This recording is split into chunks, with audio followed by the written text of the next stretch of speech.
Anda nggak bisa iri sama tetanggamu. Kenapa keluarga mereka bahagia? Kenapa hidupnya lebih sehat? Kenapa hidupnya lebih makmur? Kenapa dia jauh lebih maju? Yang Anda bisa lakukan berhenti iri, tapi pelajarilah track record hidup orang itu. Benih-benih apa saja yang dikerjakan di masa lalu sehingga dia tuai hari ini. Sebab tidak ada orang itu hidup hari ini berdasarkan apa yang dikerjakan di masa lalu.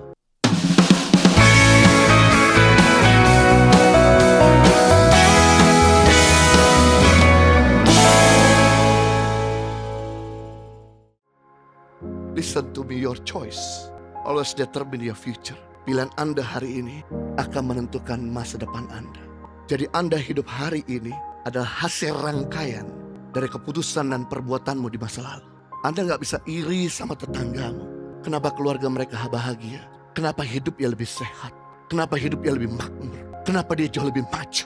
Yang Anda bisa lakukan berhenti iri, tapi pelajarilah track record hidup orang itu. Benih-benih apa saja yang dikerjakan di masa lalu sehingga dia tuai hari ini. Sebab tidak ada orang itu hidup hari ini berdasarkan apa yang dikerjakan di masa lalu. Dan Anda gak bisa salahkan orang lain, Anda gak bisa salahkan orang tuamu, Anda gak bisa salahkan bekas pacarmu, Anda gak bisa salahkan Tuhan. Kenapa hidupmu kacau balau? Kenapa kamu sakit-sakitan? Kenapa kamu menderita? Hei, pelajarilah track record hidup saudara sendiri.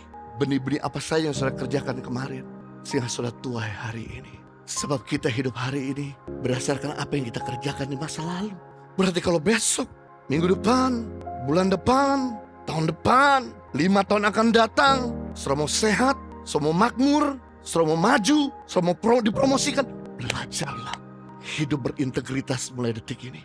Belajarlah mengampuni musuh-musuh saudara mulai hari ini. Belajarlah general sama orang hari ini. Maka besok, minggu depan, bulan depan, tahun akan datang, 5 tahun akan datang, pasti sudah kecap buah yang baik. Tanah merefleksikan siapa saudara sebenarnya. Saya waktu pergi ke Indonesia Timur, saya bilang sama Tuhan, Tuhan kenapa daerah ini mayoritas Kristen, tapi kenapa mereka hidup di bawah garis kemiskinan. Begitu kami traveling dan tinggal dengan mereka beberapa hari, baru mata kami terbuka. Benar, mereka datang ke gereja. Benar, mereka tepuk tangan di gereja. Benar, mereka memberikan persembahan di gereja. Benar, mereka melayani di gereja. Tapi belum di gereja, mereka masih bisa rusak kebun orang. Bulan di gereja, mereka masih mencuri. Bulan di gereja, mereka masih bisa bohong. Bulan di gereja, mereka pakai jimat dan kuasa kegelapan.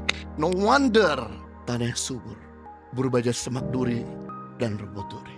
Tanah merefleksikan siapa saudara sebenarnya. Hal ini berlaku bukan cuma hanya orang Kristen, orang dunia juga. Kalau Anda benar, pasti tanah, semak duri dan rumput duri akan berubah jadi tanah yang berlimpah dengan susu dan madu. Seperti tanah di Palestina, tanah Israel. Karena orang-orang Yahudi di sana biasa hidup dengan Taurat, biasa hidup dengan hukum, biasa mengikuti aturan main kerajaan Allah. Maka yang terjadi, tanah semak duri, tanah gersang berubah menjadi tanah yang berlimpah buah-buahan, sayur-sayuran, susu dan madu. Dan yang menarik saudaraku, setiap hari dari Israel mengirim 4 pesawat Boeing double decker 2 lantai buah-buahan sayuran ke Eropa. Makanya kalau saudara pergi ke London makan apel gede-gede, buatan Israel. Saudara pergi ke Belanda makan pisang gede-gede, kita pikir buatan Ambon, enggak, buatan Israel. Kita makan korma gede-gede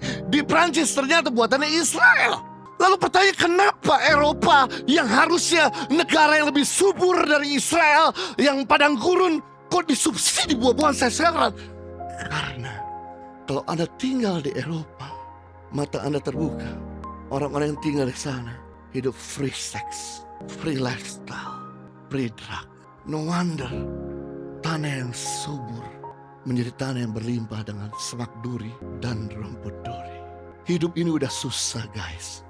Jangan ditambah susah karena perbuatan bodoh kita. Itu sebabnya aturan dibuat bukan untuk kepentingan Tuhan. Aturan dibuat untuk kepentingan saudara. Agar saudara hidup damai, hidup dalam anugerah Tuhan, hidup dalam kemerdekaan, dan tidak mengalami keterikatan. Singapura saudara, negara paling mungil di Asia Tenggara, yang tidak punya hasil bumi, tidak punya hasil alam. Air pun perlu beli dari Malaysia. Tapi kenapa Singapura sekarang menjadi negara termaju? Bukan cuma di Asia, di dunia. Kalau Anda punya paspor Singapura, Anda traveling ke seluruh dunia, tidak perlu pakai visa. Paspor Singapura jauh lebih banyak tanpa visa daripada paspor Amerika ataupun paspor Australia atau Inggris. Why? Kalau Anda ada di sana, mereka adalah orang yang berintegritas. Barang bekas, mereka berani katakan ini bekas, second hand shop. Barang rusak, mereka berani katakan ini rusak, gak layak untuk dijual, perlu di-destroy. Barang palsu, mereka berani katakan ini palsu. Tapi beda dengan di Indonesia. Di Indonesia, barang palsu dibilang barang asli. Begitu ketahuan palsu, dilembutkan KW1 Super. Yang namanya palsu-palsu aja, gak usah pakai super-superan. Barang bekas, dibilang barang baru. Barang rusak, dibilang barang betul. Gak heran, tanah yang berlimpah dengan kesuburan berubah menjadi tanah berlimpah dengan semak duri dan rumput duri. Saya mau untuk saudara mulai cerdas bahwa aturan dibuat untuk kepentingan saudara, bukan untuk kepentingan orang